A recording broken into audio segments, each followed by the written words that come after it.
To sexual abuse, more than 150 San Diego doctors disciplined over the past 3 years. I think we've had a number of them, which is alarming. It's like, oh, San Diego again.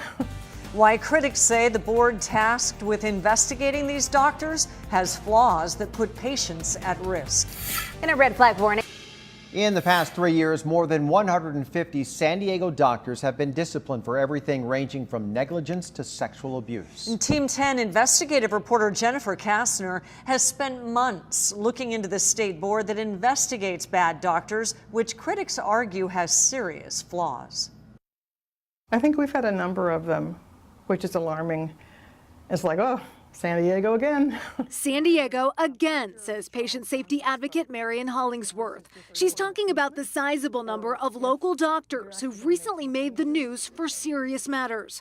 Take Oceanside doctor Edgar Manzanera. He was arrested this summer, accused of sexually assaulting patients with the VA.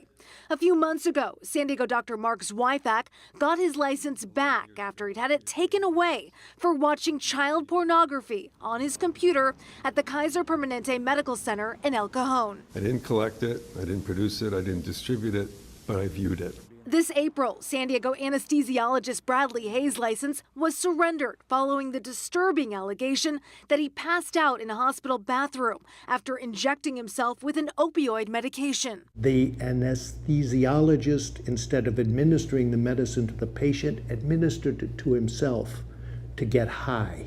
Also in April, San Diego's Dr. Brett Gerber was issued a citation related to his arrest for apparently having ecstasy, psychedelic mushrooms, and cocaine. He agreed to a diversion program with the Medical Board of California. The board's mission is consumer protection, and it takes that mission very seriously. Carlos Villatoro is the spokesperson for the board, which oversees doctor licensing.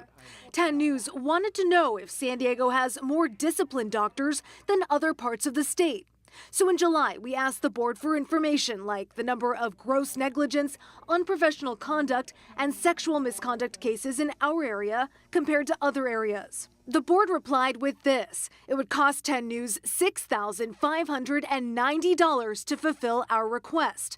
So we turned to 4patientsafety.org, a watchdog site that Hollingsworth helped start with advocate Eric Andrist after struggling to get information from the board. This was the flag that was draped on his casket. Following her own father's medical treatment, where he was given a cocktail of psychotropic prescriptions. He was drugged out of his mind, and which led to his death. 4Patient Safety draws its information from the medical board, court records, and news reports. According to the site, since 2015, disciplinary action has been taken against 156 San Diego doctors, 76 for unprofessional conduct, 81 for gross negligence, and 22 for sexual misconduct. She says she hopes this site gives people the user-friendly tools that the board's website lacks. You have to click on the different links, you have to scroll through sometimes 30, 40, 50 pages of documents to find the accusation. That's complicated for some people. We want people to read the documents. The medical board wants people to be informed. In defense, the board argues that patients can sign up for license alerts and follow disciplinary actions through the phone app and social media platforms. I had 4 kids. I was not going to be looking up the doctor every single time we went in for bronchitis or a sprained ankle or an ear infection, but that's what they want you to do. Advocates are also critical of some board investigations that seem to drag on. In 2017, San Marcos Dr. Manuel Tanguma surrendered his license after several patients accused him of groping and other sex acts in the exam room.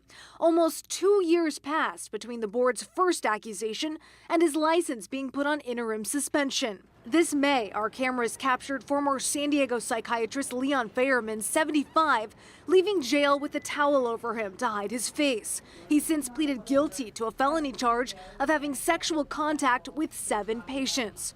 In his case, 9 months passed between the board's accusation and his license getting surrendered. There have been physicians who can continue practicing for years while they're being investigated, but they're not required to notify their patients. Is that correct?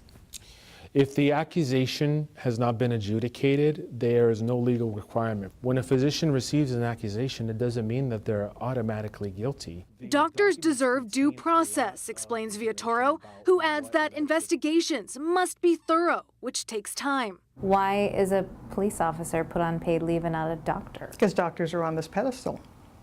And the medical board and society in general goes, oh, it's a doctor. And the vast majority of doctors do deserve respect for their work, she says, just as long as patients are always put first. We're not anti-doctor, we're pro-patient, anti-bad doctor. And we want as many good doctors as we can get. Now, during our sit-down interview with the medical board, they surprised us by offering to give us access to their doctor database so we wouldn't have to pay the thousands of dollars they initially quoted us 3 months earlier. We just got that database last week. We are still working through the numbers. And starting the first of the year, a new law goes into effect requiring doctors to tell their patients if they've ever been put on probation for serious misconduct involving patient harm.